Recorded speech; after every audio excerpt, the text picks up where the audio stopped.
जय माता की सभी को। देखिए 22 जनवरी से गुप्त नवरात्रे शुरू हो रहे हैं, सभी जानते हैं। बहुत सारे वीडियो डल भी चुके हैं। अब लोग क्या सोचते हैं कि हम इन गुप्त नवरात्रि में साधना करें, सिद्धि करें, अपने किसी भी देवी देवताओं को जागृत करने के लिए, उनकी कृपा पाने के लिए। तो देखिए वैसे तो गुप्त नवरात्रि आम जन जो होते हैं, गृहस्थ वाले लोग, उनके लिए नहीं होती। ये होती है साधकों के लिए, भक्तों के लिए और तांत्रिकों के लिए, जो महाविद्याओं की पूजा करते हैं।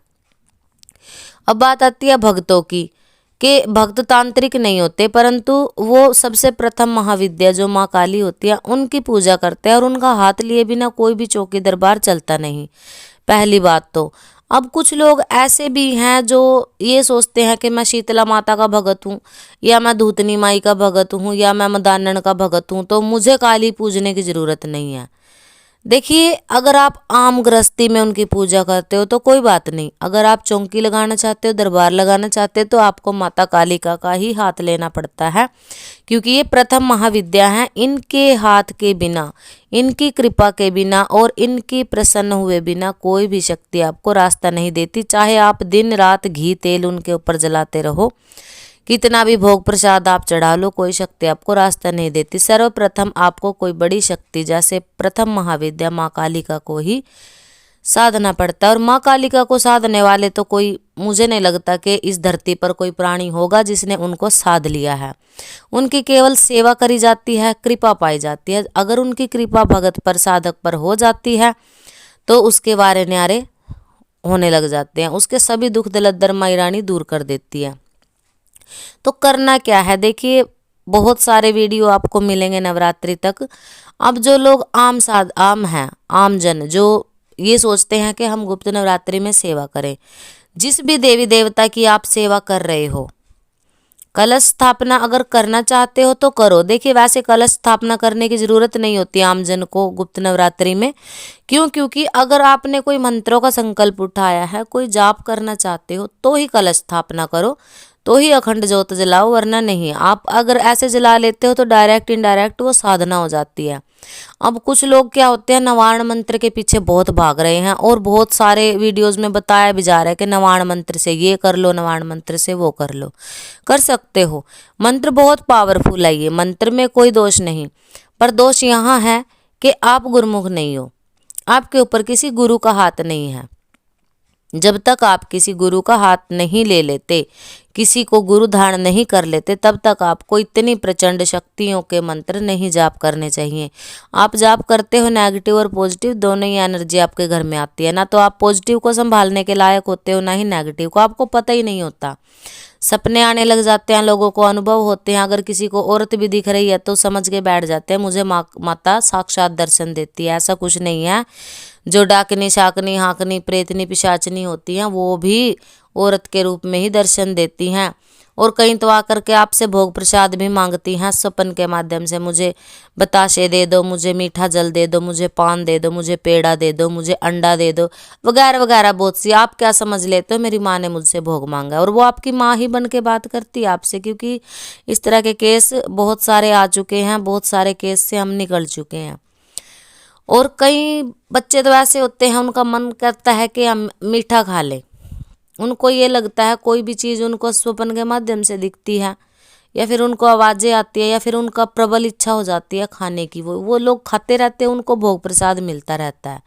ये केवल एक अंश, एक ऊर्जा होती है जो आपके शरीर पर कब्जा कर लेती है। इसको कोई नहीं देख सकता। कुछ लोग अब जैसे कई साल पहले जब हम भगत नहीं थे, चौकी नहीं लगाते थे, तो कुछ भक्तों की चौकियों पर गए तो भगत लोग क्या करते थे, जब माई की सवारी आती थी उनको यही नहीं पता था कि ये सवारी किस चीज़ की है। हमें भी नहीं पता था, क्योंकि नई नई सवारी आई थी, माँ की सेवा पूजा करते थे, हमें पता ही नहीं होता था ये क्या चीज़ है, क्यों सिर घूम रहा है। तो वो हंस देते थे, क्या बोलते थे, ये देखो माई, माई है तुम्हारे साथ, देखो पीछे खड़ी हंस रही है। तो हमें लगता था क्या वाकई में इनको माई दिखती है? ऐसा कुछ नहीं होता भाई। नंगी आंखों से कोई भी माई के दर्शन नहीं कर सकता, कोई कितना भी बड़ा भगत क्यों ना हो। ये सब कहने की बातें होती हैं। हाँ, वो आपके साथ होती है, अनुभव होते हैं। भक्त को उसका अनुभव होता है, जिसने सिद्धि करी हो थोड़ी बहुत, जिस पे माँ की कृपा हो, जिसको माँ का अंश मिला हो, माँ की कृपा मात्र से, उनको उनके शरीर पर सिम्टम आते हैं, अनुभव होते हैं, और वो ही अनुभव उनका वो देवी देवता जिसकी वो सेवा पूजा करते हैं वो उनको बताता है कि ये पॉजिटिव एनर्जी है या फिर नेगेटिव है, ये कोई देवी है या कोई भूत प्रेत है। तो लोग सीधा सीधा क्या बोलते हैं, देखो तुम्हारे पितर पीछे खड़े हैं, देखो तुम्हारी माता पीछे खड़े हैं। तो इन लोगों के बहकावे में तो बिल्कुल मत आओ, ये सब बकवास होती है। और जो आप लोग ये सोचते हो कि मैं सिद्धि कर लूँ, सिद्धि के पीछे मत भागो। तरीके आपको वीडियो में मिलेंगे, मैं बहुत वीडियो डालूंगी आमजन के लिए भी और साधकों के लिए भी। तो देखिए, जो आमजन है वो कैसे सेवा करे। गुप्त नवरात्रि में अगर माई की करना चाहते हैं, जो माँ कालिका को पूजते हैं, वो सुबह शाम की जोत जला सकते हैं, कलश स्थापना आपको नहीं करनी है। जो आमजन है, माता को अगर आप भोग लगाना चाहते हो प्रतिदिन, तो बताशे का भोग लगाइए। अगर आपका सामर्थ्य ज़्यादा है तो पेड़े भी चढ़ा सकते हो, उससे भी ज़्यादा सामर्थ्य है फल फ्रूट जो ऋतु फल है, अनार माता को चढ़ा सकते हो, काले अंगूर चढ़ा सकते हो, ये फल आप माता को चढ़ाओ अगर आपका सामर्थ्य है तो। नहीं तो भाई बताशे बहुत सस्ते भी पड़ जाते हैं और हर आदमी चढ़ा भी सकता है, और माता प्रसन्न भी होती है बताशे के भोग से। 5 भी आपसे नहीं पुगते हैं तो जोड़ा बताशे को चढ़ाओ, जोड़े में ही माता प्रसन्न हो जाते हैं। जो आपकी कुल की देवी है, आपको पता होना चाहिए हमारी कुल की देवी कौन है, तो उसको माँ कालिका के नीचे बिठाओ और उसको भी आप जोड़े में भोग दो, 2 बताशे। ये नवरात्रि की आपकी आम सी सेवा हो गई। संध्या के समय में जैसे आप केला भी चढ़ा सकते हो अगर आप व्रत करते हो नवरात्रि में, तो जैसे प्रकट नवरात्रों में व्रत रखे जाते हैं वैसे ही गुप्त नवरात्रि में। पर आमजन को व्रत नहीं करने चाहिए हमारे हिसाब से, क्योंकि ये महाविद्याओं के नवरात्रे होते हैं। फिर कोई ना कोई, आप जैसे व्रत कर रहे हो, जोत लगा रहे हो, अखंड ज्योति लगा दी, कोई ना कोई महाविद्या प्रसन्न हो जानी है, आपके सिर पे खेलनी है, आपको पता ही नहीं लगेगा। वो रास्ता तो जल्दी से देगी नहीं, क्योंकि सवारी जब आती है इतनी आसानी से बोलती नहीं। तो आम जन साधारण तरीके से पूजा करे। आने वाली वीडियो में एक वीडियो आम जन के लिए डालेंगे, एक वीडियो साधकों के लिए डालेंगे, जो नए साधक हैं।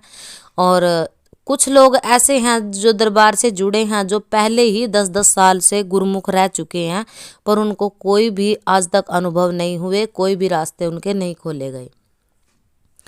चैनल से जुड़े रहिए। हर प्रकार की जो आप लोग समस्याओं में घिरते हो ना, आपको बताया जाता है कि आपको 200 माला रोज निकालनी है नवरात्र में। कौन कर सकता है भाई इतना, किसी से नहीं होता, और कुछ नहीं होता इन मालाओं को निकालने से,